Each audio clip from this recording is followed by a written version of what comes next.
আপোনালোকে সকলোৱে নিশ্চয় অৱগত যে জুবিন গাৰ্গৰ হত্যাৰ যিটো ঘটনা দিনক দিনে নতুন মূৰ লৈ আছে। আমি দেখিবলৈ পাইছিলোঁ যে হত্যাৰ দিনা, মই এতিয়া হত্যা বুলিয়ে ক'ব লাগিব, যিহেতু হত্যাত 5 গৰাকীৰ নাম ইতিমধ্যে SIT বা চৰকাৰৰ চাৰ্জশ্বিটত সাঙুৰ খাইছে। প্ৰথম কথা আহোঁ যে ঘটনাটো ইমান ৰহস্যৰ ফালে লৈ গৈ আছে। প্ৰথম 19 ছেপ্টেম্বৰৰ মৃত্যু হোৱাৰ দিনা, তাৰ পিছদিনা আমাৰ অসমৰ মুখ্যমন্ত্ৰীগৰাকীৰ সংবাদমেল চাইছিলোঁ। তাত তেখেতে কৈছিলে যে এইটো সাধাৰণ মৃত্যু জুবিন গাৰ্গৰ।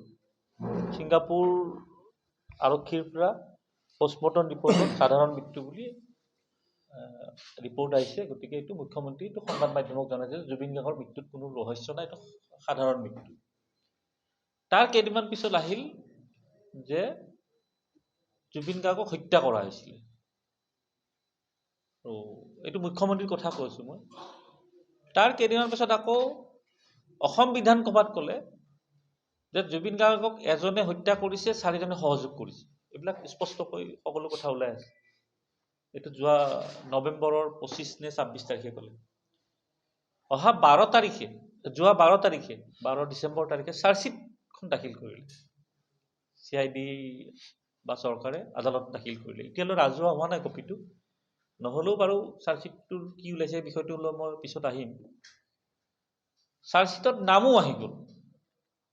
যিহেতু বিধানসভাৰ মজিয়াত মুখ্যমন্ত্ৰীয়ে কৈছিলে যে এগৰাকী হত্যা কৰিছে, 4গৰাকীৰ নাম কোৱা নাছিল তেতিয়া, কিন্তু এতিয়া নাম আহি গ'ল দেই।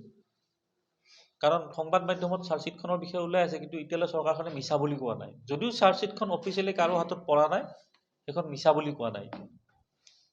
এতিয়া আহোঁ যে প্ৰথমে সাধাৰণ মৃত্যু, তাৰপিছত হত্যা বুলি ক'লে, তাৰপিছত হত্যাত সংখ্যাটো ক'লে, তাৰপিছত নাম ক'লে। এনেকুৱা এটা পৰিস্থিতি কিয় নাহিল যে জাহাজখনত 16 গৰাকী আছিলে, 5 গৰাকী হৈ গ'ল অসমৰ আৰু 11 গৰাকী হৈ গ'ল ছিংগাপুৰত থকা। সেই 5 গৰাকীৰ 1 গৰাকী শ্যামকানু মহন্ত, তেওঁ কিন্তু জাহাজত নাছিল। মানে 15 গৰাকী জাহাজত আছিলে। 15 গৰাকী, 11 আৰু 4 15 গৰাকী, শ্যামকানু মহন্তক লৈ 16 গৰাকী আছিলে। 11 গৰাকীক প্ৰথমৰ পৰাই চৰকাৰখনে বা মুখ্যমন্ত্ৰী বা CID ৰক্ষণাবেক্ষণ দি আছে। তাৰে মই প্ৰমাণটো দিম। ৰক্ষণাবেক্ষণ দিয়া কথাটো যোৱাকালি প্ৰমাণ হ'ল। যোৱাকালি কেনেকুৱা প্ৰমাণ হ'ল? যোৱাকালি ছিংগাপুৰ পুলিচৰ এটা ৰিপৰ্ট ওলাইছে, আপোনালোকে পাইছে নেকি নিশ্চয় কপিটো? তাত কি ক'লে? জুবিন গাৰ্গৰ মৃত্যু অস্বাভাৱিক নহয়, স্বাভাৱিক বুলি আকৌ কৈছে। যিটো 17 তাৰিখে এখন পত্ৰৰ যোগে কৈছিলে। মই 15 অক্টোবৰত গোচৰ দিছিলোঁ। 17 তাৰিখে ছিংগাপুৰ পুলিচে এখন ৰিপৰ্ট দিছিলে যে জুবিন গাৰ্গৰ মৃত্যু কোনো ৰহস্য নাই। তথাপিও যিহেতু বিতৰ্কটো বাঢ়িছে, আমি এটা 3 মাহৰ সময় লৈছোঁ। মানে জানুৱাৰীৰ 17 তাৰিখলৈ 3 মাহ সময় লৈছিলে। এতিয়া জানুৱাৰীটো পৰাই নাই। কালিও একেটা কথা ক'লে যে জুবিন গাৰ্গৰ মৃত্যুত কোনো ৰহস্য নাই, স্বাভাৱিক মৃত্যু, অস্বাভাৱিক নহয় বুলি কৈছে। কিন্তু তদন্ত চলি আছে, এই পৰ্যন্ত চলি আছে বুলি কৈছেনে? তদন্ত চলি আছে আৰু অহা ফেব্ৰুৱাৰী মাহলৈ সময় লৈছে এইবাৰ। আগতে জানুৱাৰী আছিল, এইবাৰ ফেব্ৰুৱাৰীলৈ সময় লৈছে যে এই গোচৰৰ শুনানি কৰোনাৰ কোৰ্টত হ'ব। এইখিনিলৈ ঠিকে আছে। এতিয়া আহক, সেই ৰিপৰ্টত এটা আপোনালোকে গুৰুত্বপূৰ্ণ কথা মন কৰিছেনে নে নাজানো। আজিকালি বহুত কথা এনেকুৱা হৈছে, মন কৰিলেও কোনোবাই ক'ব সাহ নকৰে, ভয় কৰে। ছিংগাপুৰ আৰক্ষীয়ে এই 4 গৰাকীৰ নাম যে হত্যাৰ গোচৰত সাঙুৰ খাইছে, আজি কেইদিন হ'ল? 12 তাৰিখে চাৰ্জশ্বিট দিলে, বা এমাহ পূৰ্বে মুখ্যমন্ত্ৰীয়ে বিধানসভাত কৈছিলে। মই বিধানসভাটো ধৰাই নাই বাৰু, কিন্তু 12 তাৰিখে চাৰ্জশ্বিটটো অফিচিয়েল হ'ল নে নহ'ল? ঘটনাৰ স্থান ছিংগাপুৰ, জুবিন গাৰ্গৰ হত্যা হৈছিল ছিংগাপুৰত। অসম চৰকাৰে CID হওক বা মুখ্যমন্ত্ৰীক প্ৰতিটো কথা জনাই থাকিব লাগিছিলে ছিংগাপুৰ আৰক্ষীক, কাৰণ তদন্তটো তাতেই চলি আছে। ইয়াতে বাৰু তদন্ত প্ৰক্ৰিয়া সম্পূৰ্ণ হৈছে, কিন্তু তদন্ত ছিংগাপুৰত চলি আছে। মই দিয়া গোচৰৰো তদন্ত চলি আছে। যোৱা 15 তাৰিখে মই এই কথাখিনি আকৌ ক'লোঁ। যোৱা 15 অক্টোবৰত কপিটো আপোনালোকে পাইছে সম্ভৱ। তাত লিখা আছে, মই 15 তাৰিখে আকৌ কপিটো দিলোঁ যে যিহেতু হত্যা বুলি প্ৰমাণ হৈছে, 5 গৰাকীৰ নাম আহিছে, গতিকে ছিংগাপুৰৰ 11 গৰাকীৰ নামো আকৌ সাঙুৰ খোৱাত এটা ইনভেষ্টিগেশ্যন কৰি তেখেতসকলক জেৰা কৰিব লাগে। কিন্তু সেইবিলাকতো মই নিজৰখিনি কৰি আছোঁ, কিন্তু চৰকাৰৰ কৰণীয়খিনি কৰা নাই, কাৰণ সেই 11গৰাকীক সুৰক্ষা দিব লাগিছে। এইটোৱে প্ৰমাণ। ছিংগাপুৰৰ আৰক্ষী ৰিপৰ্টত এটা কথা স্পষ্টকৈ লিখা আছে, তেখেতসকলে গম পাইছে ভাৰতৰ সংবাদ মাধ্যমৰ জৰিয়তে। কোনো SIT CID বা অসম চৰকাৰে দিয়া নাই। আপোনালোকে পাইছে নাই সেই কপিটো? 7 দিন পিছত মানে 12 তাৰিখে চাৰ্জশ্বিট দাখিল হ'ল, ছিংগাপুৰ পুলিচে 18 তাৰিখে ৰিপৰ্ট দিছে যে এই হত্যাত 4জনৰ নাম আহিছে চাৰ্জশ্বিটত। এইটো মই নেশ্যনেল চেনেলৰ কথা কৈছোঁ, আৰু ছিংগাপুৰ আৰক্ষীৰ যিটো কথাখিনি নেশ্যনেল চেনেলত প্ৰকাশ পাইছে তাত স্পষ্টকৈ কৈছে যে ভাৰতৰ সাংবাদিকৰ মানে সংবাদ মাধ্যমৰ জৰিয়তে তেখেতসকলে চাৰ্জশ্বিটৰ কথা গম পাইছে। তাৰমানে অসম চৰকাৰ, অসম পুলিচ বা CID বা মুখ্যমন্ত্ৰী আজিলৈ এই যে চাৰ্জশ্বিট দাখিল কৰিলে তাৰ বিষয়ে জনোৱাই নাই। এইকাৰণে জনোৱা নাই যে সেই 11গৰাকীক সম্পূৰ্ণ সুৰক্ষা দিব বিচাৰিছে মুখ্যমন্ত্ৰী আৰু চৰকাৰখনে আৰু CID বিভাগ। CIDটো মই বাদেই দিলোঁ বাৰু, কাৰণ CIDটো কোনে পৰিচালনা কৰি আছে, SIT কোনে গঠন কৰিছে, এইবিলাক আমি দেখি আহিছোঁ। এইটো এটা খুব গুৰুত্বপূৰ্ণ কথা যে 7 দিন হৈ গ'ল আজিলৈ অসম চৰকাৰে ছিংগাপুৰ আৰক্ষীক জনোৱা নাই যে আপোনালোকে যি 16গৰাকীক তদন্ত কৰি এৰি দিছিলে, মানে জুবিন গাৰ্গৰ যিদিনা মৃত্যু হৈছিলে সেইদিনাখন এই 16গৰাকীক ছিংগাপুৰ পুলিচে জেৰা কৰিছিলে। জেৰা কৰি প্ৰাথমিক তদন্তত যাবলৈ দিলে। যাবলৈ দিয়াৰ পিছত এতিয়া যেতিয়া তাৰে 5গৰাকী হত্যাকাৰী ওলাল, চৰকাৰখনৰ দায়িত্ব আছিল যে 5গৰাকী অসমত থকা ওলাইছে, 11গৰাকী এতিয়াও ছিংগাপুৰত আছে, যে আপোনালোকে এটা অফিচিয়েল নোটটো যাব লাগিছিলে বা মুখ্যমন্ত্ৰী এটা ষ্টেটমেণ্ট পাব লাগিছিলে, কাৰণ এইটো জুবিন গাৰ্গৰ হত্যাকাণ্ড, ইমান সহজ কথা নহয়, কিন্তু ৰাইজে ইমান সহজে মানি নল'ব। এইটোৱে গ'ল চৰকাৰৰ ব্যৰ্থতা, দুৰ্বলতা আৰু একাংশক সুৰক্ষা কৰি একাংশক শাস্তি দিয়া এইটো এটা প্ৰক্ৰিয়া। এতিয়া দ্বিতীয়তে আহোঁ য়ট পাৰ্টিৰ কথাটো। টিভিত যেতিয়া আমি সংবাদ মাধ্যমৰ বাতৰি চাওঁ, য়ট পাৰ্টি আছাম এছ'চিয়েশ্যনে কৰা বুলি কয়, হয়নে?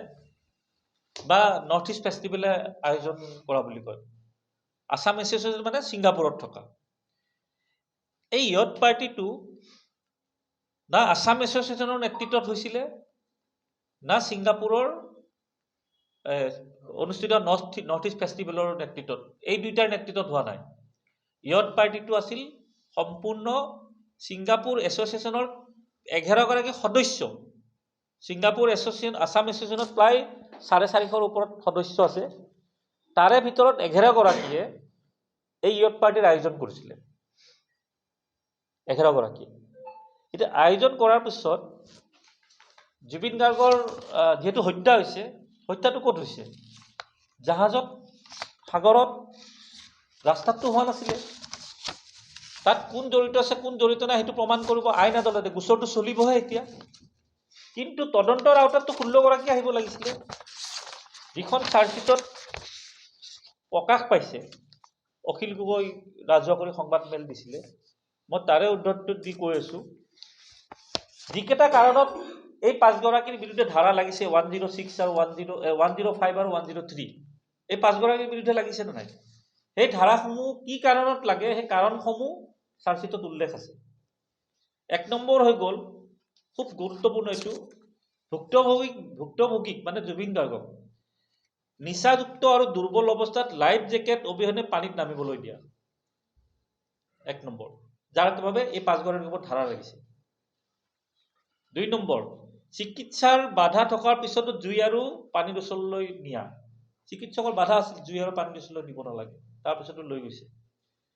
ফিটনেছ চাৰ্টিফিকেট অবিহনে য়ট পাৰ্টিৰ বাবে বাধ্য কৰোৱা। তেওঁৰ ফিজিকেল অসুখ হৈ থাকে, গোটেই অসমবাসীয়ে জানে, গোটেই অসমত থকা বিদেশত থকা অসমীয়াই জানে জুবিন গাৰ্গ যেতিয়া অসুস্থ হয় ব্ৰেকিং নিউজ আহে। তেওঁ অসুস্থ বুলি জনাৰ পিছতো তেওঁক য়ট পাৰ্টিত বাধ্য কৰাইছে। কোনে কৰাইছে য়ট পাৰ্টিটো? কোনো আছাম এছ'চিয়েশ্যন বা কোনো নৰ্থ ইষ্ট ফেষ্টিভেলে নহয়। এই 11গৰাকী অসমীয়া, তাৰে যিগৰাকী অভিমান্যু নে কোনোবা এগৰাকীৰ নাম আছে, মুখ্যমন্ত্ৰী অতিকৈ ঘনিষ্ঠ। ওলাই যাব, ভয়তে নকব পাৰে কোনোবাই, আমাৰ ভয় নাই। কথাটো যে জুবিন গাৰ্গৰ হত্যাৰ ন্যায় আমি যিকোনো পৰ্যায়লৈ যাম।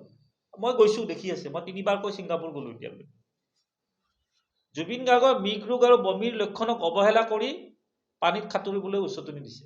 প্ৰথমবাৰ তেওঁ সাঁতুৰিব যাই কিবাকৈ বাচি আহিল, আকৌ দ্বিতীয়বাৰ তেওঁক বাধ্য কৰাইছে। লাইফ জেকেট নিপিন্ধি বুলি কোৱাৰ পাছতো বাধা প্ৰদান কৰা নাই। এইটো আয়োজকসকলৰ দায়িত্ব আছিলে। বিপদৰ সময়ত উদ্ধাৰ কৰাৰ পৰিৱৰ্তে ভিডিঅ' ৰেকৰ্ডিং কৰি আছে। মানুহ এটা মৰি আছে, ৭৫ মিনিট পৰি আছে বুলি আমি পিছত গম পাইছোঁ। ৭৫ মিনিট ছিংগাপুৰৰ ৰাস্তাত পৰি থকা নাই, এই জাহাজখনত বা পানীত ডুবি আছিলে। আজিলৈ আমি ভিডিঅ' নাপালোঁ। তে এই ৭৫ মিনিটত তোমালোকে তেখেতক সুৰক্ষা দিবলৈ তোমালোকে ভিডিঅ' ৰেকৰ্ডিং কৰি আছা, অৱহেলা কৰিছা। এই য়ট পাৰ্টি যি 11গৰাকীয়ে সাগৰত গৈছিলে, এটাতো পাৰৰ পৰাই গৈছিলে, কোনোবা এটা পাৰত গাড়ীবিলাক তেখেতসকলৰ, মই 11গৰাকীৰে নকওঁ, তাৰে ৪-৫গৰাকী, কেতিয়াবা মই প্ৰমাণো দি দিম ক'ত গাড়ী পাৰ্কিং কৰিছিল, কি কৰিছিল, চব এইবিলাক ভিডিঅ' কেমেৰাত ৰেকৰ্ডিং হৈ থাকে। তেখেতসকলে নিজা বাহনেৰে প্ৰথম সাগৰৰ পাৰলৈ গৈছে, বাহনবোৰ পাৰ্কিং কৰিছে, পাৰ্কিং কৰি জাহাজত উঠিছে, জাহাজত উঠি 1 ঘণ্টাত তেখেতসকলে চেঞ্জল আইলেণ্ড পাইছে আৰু তাত ঘটনাটো হৈছে।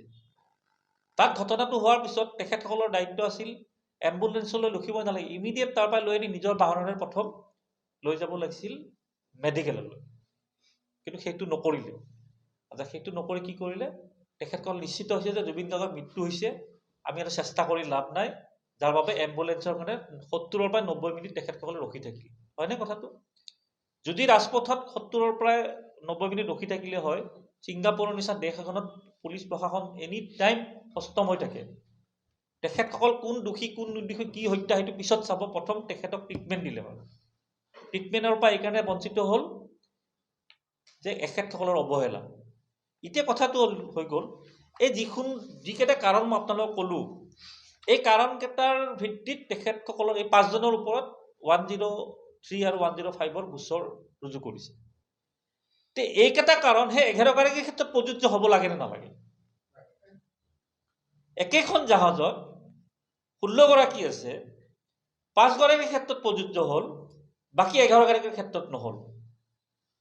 আৰু আটাইতকৈ ডাঙৰ কথা, এই 11গৰাকীক যে শাস্তি দিব বিচৰা নাই, মই বাদেই দিলোঁ, অন্ততঃ তদন্তলৈ আনক, তদন্ত প্ৰক্ৰিয়ালৈ আনক। চাৰ্জশ্বিটত নাম দিলেতো দোষী হৈ নাযায়।